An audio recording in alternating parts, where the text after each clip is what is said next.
Just so I know, how many high school strength coaches do we have in here? How many college? Okay, private coaches. There's nothing wrong with private coaches. Okay, good. We got a good mixture. Okay, here's what my goal today is. One, at every clinic I go to, I try to take one little thing away from the clinic, especially when you get as old as I am. I've been doing this for 34 years. If I could take one or two little things away from a clinic, just a little bit different, that's a win for me. That's a big win for me. And when I present, if I can give one thing back to one person that maybe makes a difference, well, that's a win. That's a double win for me. Walk in today, and it's not about me, but it's real nice. I walk in, I have a coach come up to me and he says, "Hey, coach," he says, "I saw you in Baltimore." And I'm trying to think, man, it's been years since I presented in Baltimore. He said, "What I took from you that day changed my program." Man, talk about feeling good. And the point is, to all the young guys out here, young guys and young ladies, I'm in 4 Hall of Fames. I've been Coach of the Year 6 times, Strength Coach of the Year 4 times. I'm in some other weird Hall of Fames. I'm in our school Hall of Fame, and they mean nothing to me. All the plaques from those, I don't have one of those man rooms. They sit in the closet. I think the neatest thing I have is I got a thing from the local fire department because I trained their guys. They gave me a Chiefs hat.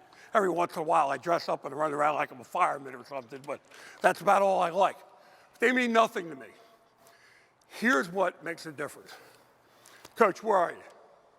Coach who talked to me today saw me in Baltimore. Are you still there? Where are you? Thank you. Thank you. You made my day. Go to a wedding. You know, and I got the invite, and I'm going, man, I've been doing this for so long. This is from another school. Kid walks up to me, and he says, "Coach, when nobody else believed in me, you did. You supported me. Thank you." Man, that's a win. When I get a guy, my presenter, where is he? Zach Tharp has been with me for years and years. We're a private school, Notre Dame. I still run a lot of youth programs, you know, 5th grade programs, and I'll never forget Zach coming in. He was a little fat redhead kid, and he came waddling in, stuck his hand out, which I loved, said, "I'm Zach Tharp, and I'm going to Steiner," which is a school that rivals us. I said, "Good for you, Zach." We're now into what, year 14, 15? And he goes everywhere with me now. Went to school with us. They're the things that mean something to me. And if I can leave something with you, you can't take those plaques. Can't take those things with you. But the memories I can put in here, I can take anywhere I go. And when I go to that next life up there, those memories are going with me. And that's what's important. I am strictly old school. PowerPoint, Lon, I did a PowerPoint one time and Lon almost had a heart attack. He didn't know what to do. I'm the National High School Strength Coach Association Regional Director. We have a clinic coming up in Pittsburgh, April 13th to 14th. Don't want to talk a lot about it, but I gave you a flyer on it in your packet. You want to look at it, it should be a good one. I put the speakers together, a lot of good speakers. From Notre Dame High School, we call it the Irish Nation. I'm Irish, they're Irish. It was a perfect fit. I've been there 20 years now. I want to say this the right way. Old school is new school. I am old school. And here's what I have a problem with. I go to clinics all the time. I talk to coaches all the time, and I hear, the kids are soft. They don't want to do this. Their parents are this. And I get tired of the complaining. Man, it's your room. It's your culture. You don't have to change them. I haven't changed. You know, I'm probably wearing the same stuff I had 30 years ago. I have my own style. My wife says I can pull off black and blue. I don't color a combine or anything. Whatever I put on at 4:30 in the morning, that's what you get. So don't be afraid to have your culture. Don't be afraid to enforce your culture. I believe kids want to be told what to do. I really do believe that. They want to be told what to do. I talk about something I say all the time. This is being a high school coach, and this is being a good person, I think. Strong mind, strong body, strong faith equals a strong life. I am not just a strength coach at the high school level. I am a life coach. These kids are running with issues. Look at the amount of teen suicide.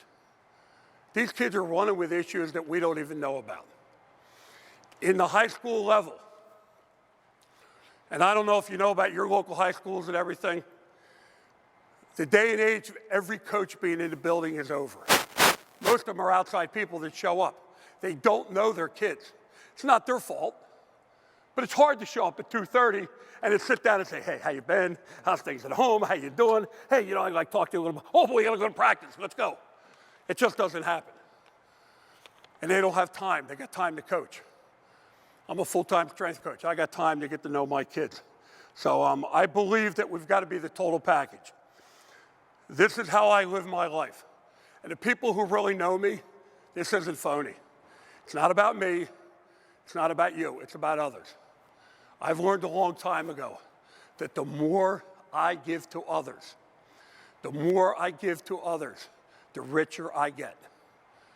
The richer I get every day. I am a very rich man. I probably don't have a quarter in my pocket, but I'm a very rich man. I've got blessed, I've got a coach's wife. I've got 4 great kids. I've got 9 grandkids. I'm a good Catholic family, you know. Blue Bloods has nothing on me. We got kids all over the place. And that's what it's about. To me, it's about others. Irish Nation, serious athletes only. Man, unless you plan to walk in that door and get after it, see ya. And I'm not afraid. You're late, see ya. Again, that's my culture. Total package I could have talked about, time spent. I believe in spending time with my kids. And I'm going to mention here in a little bit, probably a little later, but I'll do it now. I run our Catholic Athletes for Christ because I believe that's important. The other group that I run, and I got to thank you, and I told Keith this earlier. I got to thank the Philadelphia Eagles. And I'm going to do all my thanks later for the clinic, but I got to thank the Philadelphia Eagles. And everybody says, for what, coach? The championship? This, that? No. For showing that a group of men can have a Bible study together and be great role models. Because when that happened, we have a football team that's trying to find their identity. So one of the newscasts did a thing on their Bible study. So my quarterback comes up to me and says, Coach, we've got the Catholic Athletes for Christ. What do you think about trying to put a Bible study group together with our football team? We're in our 6th meeting, 25 kids strong, every other week. And what we did, we picked warriors out of the Bible. Kind of like the underdog thing, because our football team kind of is right now. But you want to see it coming together. So that's what I thank the Eagles for having the canoes to stand up and be men, real men, and say it's okay for guys to worship together. It's okay for guys to pray together. And guess what? That's what a real role model is. And that's what we all need to be more of. I'm not saying you have to pray with your kids, but you have to be there for your kids. Okay, and again, like the other coaches say, I'm on a little bit of my rant right now, but anytime when I start the kettlebells, you have a question, jump up. If I don't hear you because I'm getting a little old, throw something at me, ask the question, and then we'll repeat it. Okay, so what I'd like to do here is we do a little bit of everything. But over the years, I have found that I've got a unique room. If you ever get a chance, come down and visit me. I love having coaches come down. We have over 400 kettlebells. Not bad for a private high school. You know, we got a nice room. 5 racks, 5 jammers, 5 glued hams. A little bit, he's been to my room. He knows what my room looks like. It's old school, though. Got pipes all in the room. I'm in the basement, so it kind of fits my mentality. We have found over the years that for our development of our younger athletes, the kettlebell program has been the best thing that we could do because you can use lighter weights, you can develop an exercise, and you can progress them into the main room. So what we're going to do This is where I get to abuse Zach a little bit. So what we're going to do is I'm going to go through the exercises. I'm going to try to go through them quick because I got news for you guys. This isn't rocket science. If it was, I wouldn't be doing it. But it works. And everything I'm going to show you works for me. Yeah, maybe it doesn't work for him. Maybe it doesn't work for his program. But it works for me. And that's what I think is important for everybody to realize, because we all try to be something we're not. And that's especially in the weight room. Is the Temple coach still here? The coach who presented, is he still here somewhere? Is he? No, he's not here? Okay. Great job, coach, and took away a couple great things. But I couldn't do all that stuff. We don't have that kind of facility, that kind of time, but I will definitely take stuff I look at you and see how can we adapt it into our program and make it fit. I'm not going to try to be something we're not. And that's the example I'm trying to make. Okay, the first thing we do, why don't we put you right here, Zach? Okay, the only thing I really do with kettlebells that involves a swing is the swing. A natural kettlebell world, there's a lot of swinging going on. I want to be more up and down because, again, I'm trying to get ready for the main room where we pull things up. Now, you got to imagine, I use this for my youth programs, my junior high, and my kids coming in 8th grade, and my high school athletes. We have a day where we call, I don't care if you want to call it, it's a tough day, it's a hard day, it's a battle day, where we'll do 400 reps. And they run in between every 100 reps. And it's kind of just get that mental toughness. Okay, so the first thing we'll do is two-handed swing. The big thing is that I have found with the kids is here. When I get them in high school at 8th grade, they don't have hips. They don't have hips, they don't squat right, they don't have that good explosion. Go sideways. You watch our football players, we tackle well. We tackle well, because to tackle, you need what? You need to roll your hips. So we do a lot of swings. Now we'll do two-handed, one-handed. We're not going to show the one-handed. Okay, then we'll go right to a two-handed high pull. Okay, again, from the ground, every time, elbows up. We're starting to mimic everything. And then we'll go to a one-handed high pull. Again, I like doing things with one hand for the same reason I used to do dumbbell work with one hand. Isolate the muscle, isolate the one arm, get a little stronger. Okay, we talk about going over our head. We go over our head a lot. This is what I call, and I named it, two-handed high pull and fly. Now, when we high pull and fly, watch what happens. I'll have him lock it up here, turn sideways. Okay, it's above his head. I'm not exposing his shoulders out of here. We've pulled it up here, go ahead down. And it's a good straight pull up and down.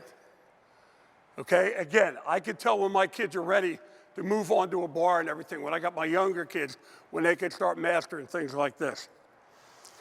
Okay, what we call a dead clean with a bell, let's do one bell. And again, it's about hips, it's about keeping the elbow tucked. Again, remember, I was a football coach for 28 years. So a lot of the stuff I bring out comes from the football of using your hips, using the elbows in, and staying tight. And then we'll go into a dead clean and press. Okay, and everything is under control. Okay, I don't let the weight flail around, or they don't let the weight flail around, but everything is under control. Okay, you don't see us all over the place and, you know, the weight's flailing out around and everything. Okay, so now we'd go into a dead clean and press. You just did that, so we'll go dead clean and press. You're way ahead of me, Zach. You've been with me too long. Okay, now we'll go our version of the snatch. Let's go, you got two lighter bells? Okay, let's go two bell snatch. Again, the explosion, speed of the bell up, above his head.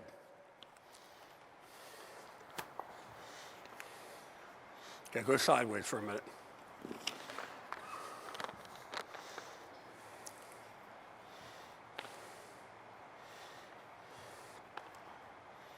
Okay, good. Get a drink. Okay, and then we would go into it, and the next one we spent a lot of time with. And the coach in Temple was he uses, I think he said broomsticks or sticks that you guys use. We use PVC pipe. We spent a lot of time teaching our kids to squat with the pipes to get the technique down first, because if you don't have the technique down, you might as well just slide that sliding board of life right down. Because if the technique's not there on anything you do, you're in trouble. So we spent a lot of time with the pipes, make sure we got good technique. I don't think, go grab one of those.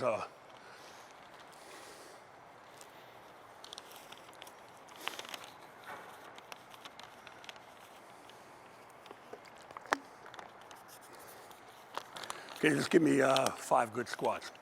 Again, we're above our head. Not a lot different what you saw this morning, but we're gonna get a good squat. We do not let our young kids progress on till they've mastered this. Then they're gonna come, and let's drop that. Then they're gonna grab a bell, and they're gonna start with the bell, goblet squat type thing in the front.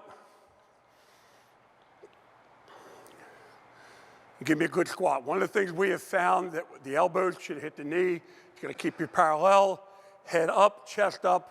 He should, our guys, we have a test. We have a 30-second test. And I don't know, I'll make Zach do it for about 15. He'll squat and he'll sit. He'll just sit there. And our guys will sit there. They should be able to sit in that position for at least 30 seconds, my belief. Because he can do that, I'll tell you what, he's in real good shape. Look at his hips, look at his chest, look at his eyes, and he doesn't fatigue out. Okay, now the other thing we will do, let's go right hand rack and squat. We'll switch the load around, because that's athletics. Your load's not always in the middle of your body. You know, you're moving, you're 1 foot, so we'll switch the load around, and we'll load everything on one side, so you have to activate your core across your body. Go ahead, left.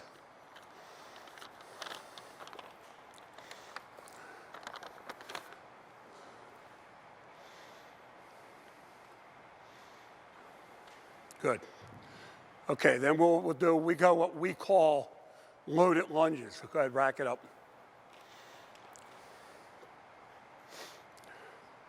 Now we'll load over the leg that we're lunging with. And we just call these loaded lunges. Something we've used for years. You get a good pushback on your lunge.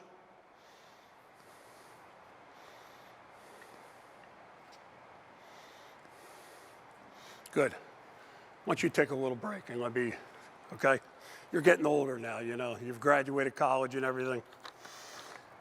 One of the things that we do, and what I don't want everybody to leave here with today, that we do strictly kettlebells. This is a means for us to progress up with our kids. And I think that's important. Again, my toolbox over the years has gotten real big. Probably need 2 of them, okay? Because there's a lot of tools in there. There's stuff that I haven't used for 10 years that I keep bringing back. And again, it's because it fits the team. Every year, I evaluate the teams that I'm working out. I'll sit down with the head coach, which I think is important, and I know they do that at every level. What are your goals? What are your weaknesses? What do you feel your team needs to do to get better? It's not just ramming my program down their throat. It's to get the feeling for where they feel they need to be. Hey, laterally, we just didn't move well this year, coach. Okay, so we're gonna do a little bit more lateral work. I mean, I'm out in the field with them, but I don't see them all the time. So I think that's important, that there's an open communication with your coaches. And again, how many private guys do we have here? You gotta communicate with your athletes, and I'm sure you do. You know, where are you? What's your goals? Where do you wanna be? What do you wanna do better? And I think we have to learn to talk more to our athletes. And the more I've learned to do that, and there's some guys in the room that I know are great with, you know, having a relationship with their athletes. I know you have great relationships with your guys, and that's part of it.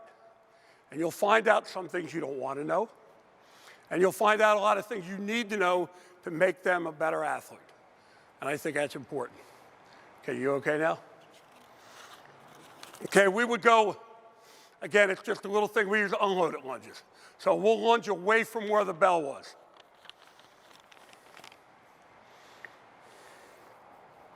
Okay, and that's nothing more than an unloaded lunge.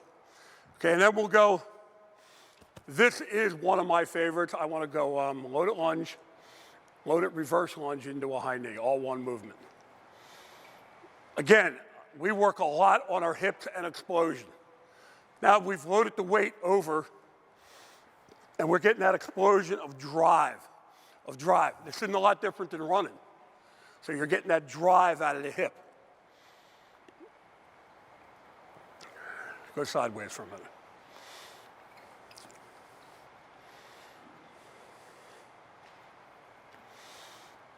And again, think this is easy. Try this with your athletes and watch them fall over. I mean, we're lucky we got Zach up here who's been doing this for years and years and years. Most of the time I ask this, one, they can't do it in one motion. It becomes one or two motions where they fall over. And again, we start with lighter weight. We'd probably start with no weight and just progress up into it. But I think this is one of the better things we do.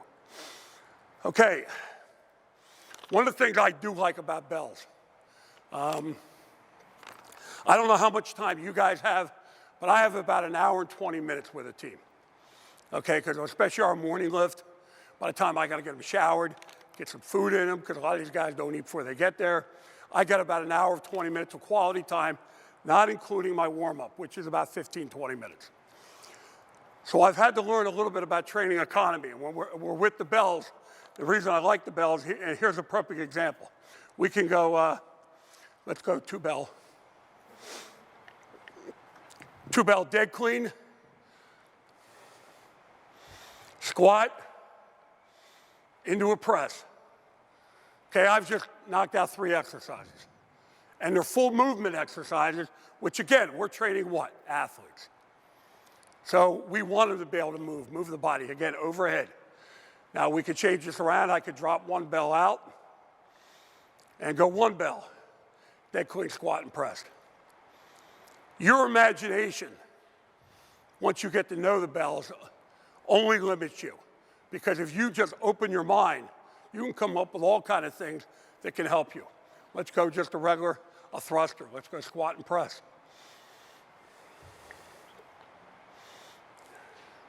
Those young guys that aren't ready for the bar to go over their head, this is a great alternative. A super alternative, and they'll get stronger, quicker. Plus, I'm a big believer in doing things, the same thing 3 different ways. That, you know, because then you lose that staleness. Again, I'm an older guy. I can remember I went to college with a guy named Al Johnson. Al Johnson was the first baseball strength coach, I believe. He was with the Orioles, then he was West Virginia, Ohio State. We used to lift together. And we started playing around because we got tired of doing the same exercises over and over and over. And I can remember rapid chains. Why we found these chains and they were putting chains over the bar. This is like 1972. You know, we were doing all kind of weird things because we got bored. And we were gym rats and we just got tired of doing the same thing over and over. And this is where a lot of this stuff came from. Then we started using chains and we tried something else. We just lift heavy, weird stuff just because we would try to do it. Because we weren't big drinkers, we didn't go out, so we stayed in the gym.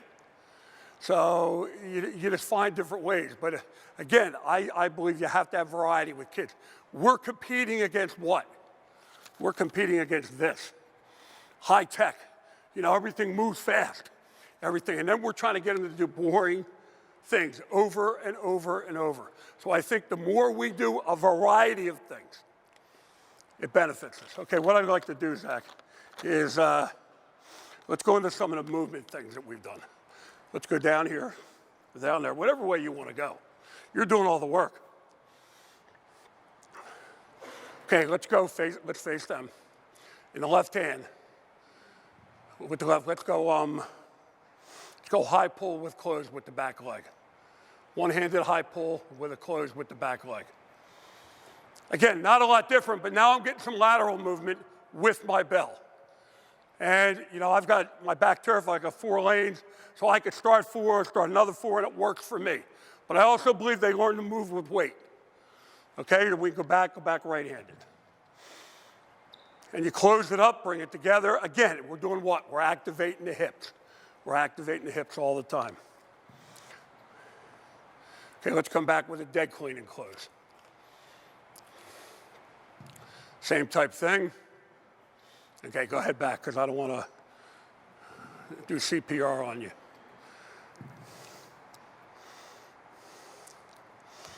Okay, now coming back, we can dead clean a squat. And, let's go clean and press with a close.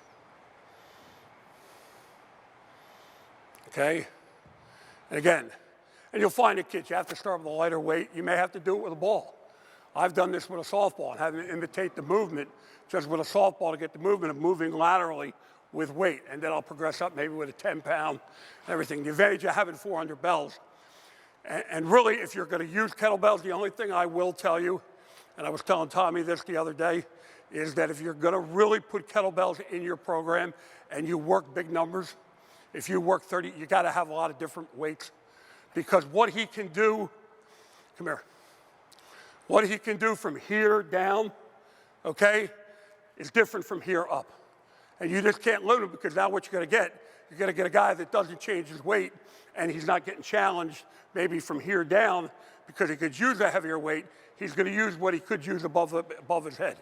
So you got to have that variety where they can walk right over and grab a bell and go to work. And that's what we have. That's the only danger of really putting the kettlebells into your program big time with bigger groups. Now, if you're only doing a group 5 or 6, a little bit different. But when I get a team back there and we're doing 30, I better have bells to serve their needs. We're not going to grow. We're not going to grow as a team. We're not going to get stronger.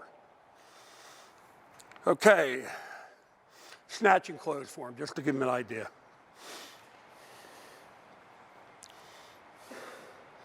Okay, again, not rocket science, but you know, Zach's at the other end. He's been doing this for years and he does it well. His technique's well. He sits the butt down. His knees are right. He hinges well.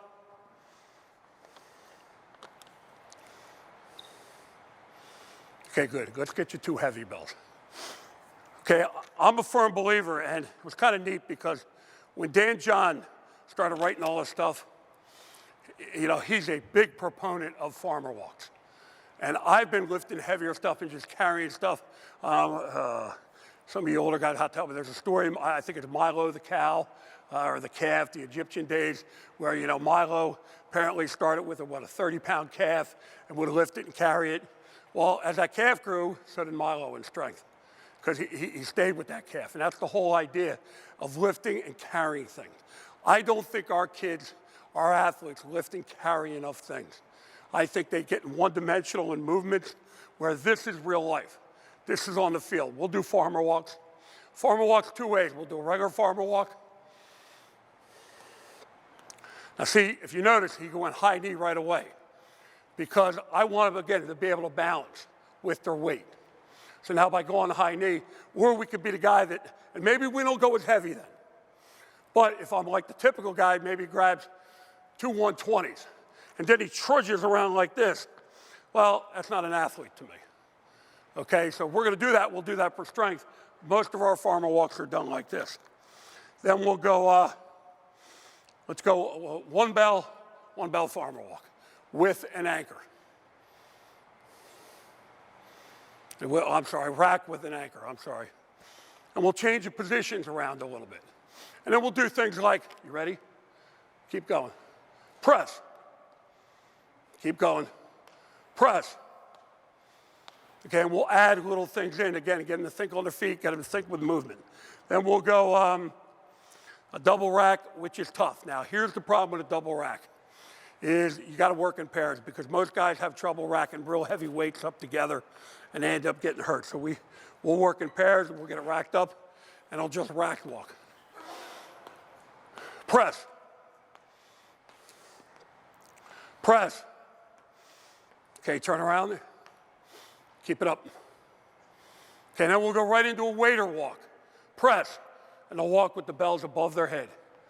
Okay, again, the more things we can do above our head, the better off we are. That's twice I've heard that this morning. Well, the first talk and this one. And you got to get things over your head. If you're not putting things over your head, you're hurting your athletes because they're going to get to college and they need to do it. My job, our high school, and I sold our high school on this, is we are a college prep high school, okay? I am a college prep weight room. I've got to do everything I can to get my kids ready, build a foundation the right way so they can walk into a weight room and the coach goes, wow, you're from Notre Dame, or wow, you look great. They can tell where they're from. To the point where once a kid commits to a school, I lose my ego. I call that coach, send me your program, so I can help this kid get ready for your program. And that's our job, to help kids. Oh, you might be. Sit down. Sit down for a minute. Okay. Kind of this whole talk about, I've talked about giving back. I only have one thing left, is what my legacy is going to be. Okay? Sooner than longer, or maybe longer than sooner, whatever. But whenever he calls me to go home, I'm ready. I'm very secure with what I'm done. But I'm not ready to go yet, because I still have things I want to do. I want my legacy to be not John McKenna, Hall of Fames, the plaques, this and that. I want to have made a difference in young athletes' lives, and I think that's what we're all here for. That's why you're here on a Friday afternoon. If you're here for your ego, deflate it right now. If you're here to make all kinds of money and be rich, go home now. But if you're here to be rich in memories and just deal with great kids and make a difference in the world, there ain't anybody in this room right now that can agree this world ain't screwed up right now. All you got to do is watch the news every night and see how screwed up we are. We can make a difference. I challenge you to change things. Get involved with your kids. I don't care if you're a private coach. I don't care if you're a sport coach. I don't care if you're a high school coach. Get involved with your kids. Teach them to be good people. How many people have heard of Joe Ehrmann? Joe Ehrmann used to play for the Colts, does the whole thing, but he says one thing that I really like. Getting ready to coach a football season. And this isn't a gender thing. Mom walks up, he walks up and says, Coach, how you doing? How are we going to do this year? And for the guys who've heard this story, Joe Ehrmann goes, I don't know. I won't be able to tell you for 10 years. She says, what? For 10 years? He says, yeah, because in 10 years, I'll be able to tell you if I made a difference, whether he's a good person, he's a good son, he's a good father, maybe someday be a good grandfather. Will he make a difference? Did I have a little bit of making that young man or young lady make a difference in the world? You can change the world. Maybe your own little part, but you change one person, you change one person, you get another one. Man, we're going in the right direction. That's what we need to do. When it's my time to go, I'm going and kicking and screaming with passion because that's how I coach. But I'm going to make a difference every day that I'm on this earth. Hopefully I've helped you out a little bit. I'm here if you want to talk. I'll be back tomorrow. God bless. Thank you very much.